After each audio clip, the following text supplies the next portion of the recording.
오늘은 의지력에 대해 생각해 보겠습니다. 의지력이란 큰 뜻을 이루기 위해 유혹을 뿌리치는 강한 힘입니다. 최영미 시인이 노래합니다. 꿈의 페달을 밟고 너에게 갈 수 있다면 시시한 별들의 유혹은 뿌리쳐도 좋았다. 우리는 평생 수많은 시시한 별들의 유혹 속에서 살고 있습니다. 책이 아니라 TV를 보고 싶은 유혹, 시시껄렁한 잡담을 하고 싶은 유혹, 나이 한 살 많다는 이유로 골목대장 하고 싶은 유혹, 가난한 나라에 가서 귀족처럼 살고 싶은 유혹, 먹고 싶은 유혹, 취하고 싶은 유혹, 놀고 싶은 유혹 등등. 사람들은 꿈의 페달을 밟고 실력을 쌓아 성공하기 위해 시시한 별들의 유혹을 뿌리치는 의지력을 키웁니다. 여러 가지 훈련을 합니다. 어떤 사람들은 히말라야 산을 기어오릅니다. 어떤 사람들은 배낭을 메고 오지 정글 속으로 사막으로 갑니다. 자녀들을 해병대 극기훈련 캠프에 보내는 사람들도 있고 비싼 외제차로 과속을 하며 담력을 자랑하는 사람들도 있습니다. 하지만 나는 그들의 등 뒤에 어리는 허영의 그림자를 봅니다.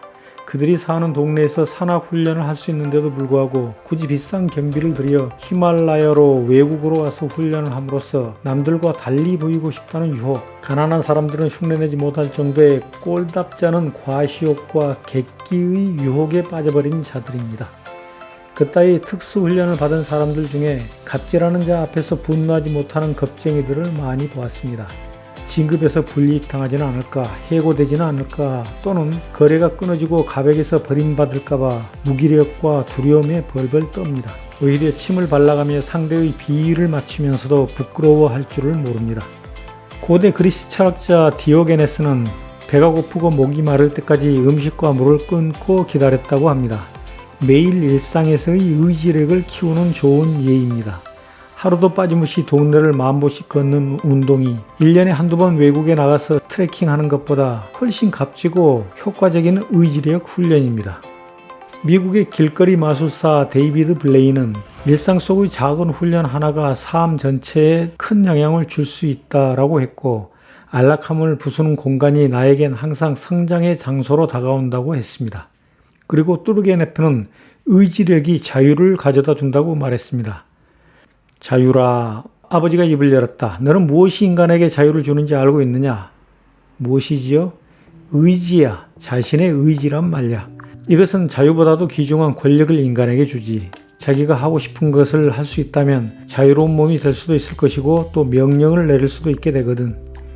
의지력은 자유는 실력을 가져다 주는 것을 나는 보았습니다. 대한민국의 실력이 크게 늘어나기 시작한 것은 독재를 몰아내고 자유를 쟁취했던 1987년부터였습니다. 그런데 독재를 좋아하는 자들은 단순 무식하여 의지와 고집을 구별할 줄 모릅니다. 자유의 가치를 모르니 실력도 형편없습니다.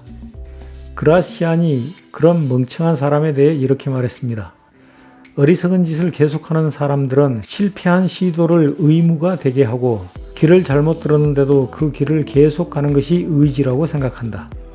수년 전 어느 대기업 부장이었던 후배와 대화를 나눈 적이 있었는데 자기 회사 회장이 임직원들에게 했다는 말을 나에게 전해주었습니다.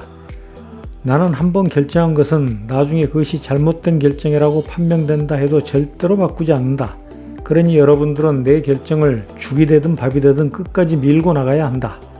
그 후 해외 투자가 잘못된 결정이었던 것이 판명되었지만 그는 어리석은 짓을 끝까지 밀고 나간 탓에 사업을 돼지죽으로 만들어버렸고 결국 그 대기업은 헐값에 팔리고 말았습니다.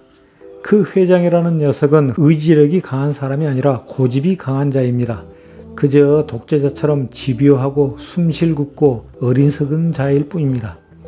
오래전에 나는 가늘고 길게 살겠다는 큰 뜻을 세웠고 음식을 절제하기 시작했습니다. 식당에 갈 때마다 나를 유혹하는 주방장의 노력이 느껴집니다. 그 유혹과 싸우느라 깨작거리면 지인들이 말합니다. 여기 음식이 맛없어요? 식당을 잘못 골랐나 보다. 그러면 나는 주방장에게 미안한 마음이 들어 아니 아주 맛있어요 하며 정말로 맛있게 포식해버립니다.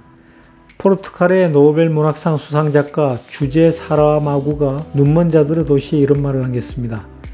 늘 맹세를 지킬 수는 없는 법이다. 때로는 의지가 약해서, 때로는 우리가 고려하지 못했던 어떤 우월한 힘 때문에 나도 식당에 갈 때마다 맹세를 지킬 수 없습니다. 그러고는 식당을 나서면서 후회합니다. 그래서 나는 외식을 최대한 피하며 쾌락이 내 눈을 유혹하지만 나는 시선을 피한다고 주절거리며 성취감과 자유를 느낍니다. 우리 집에는 요리에 무관심한 아내가 살고 있어서 가늘고 길게 살고자 하는 나에게 큰 행운입니다.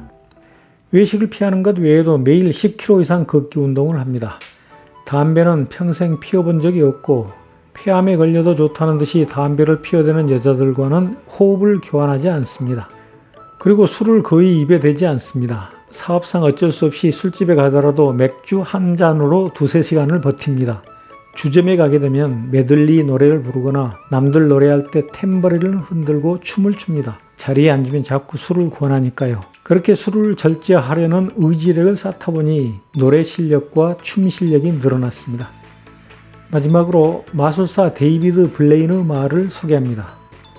매일 실천하는 작은 자기 절제를 통해 의지력을 키우면 내가 내 삶의 주인이고 내 삶을 통제하고 있다는 안정감이 느껴지고 성장하고 있다는 성취감이 느껴집니다. 감사합니다.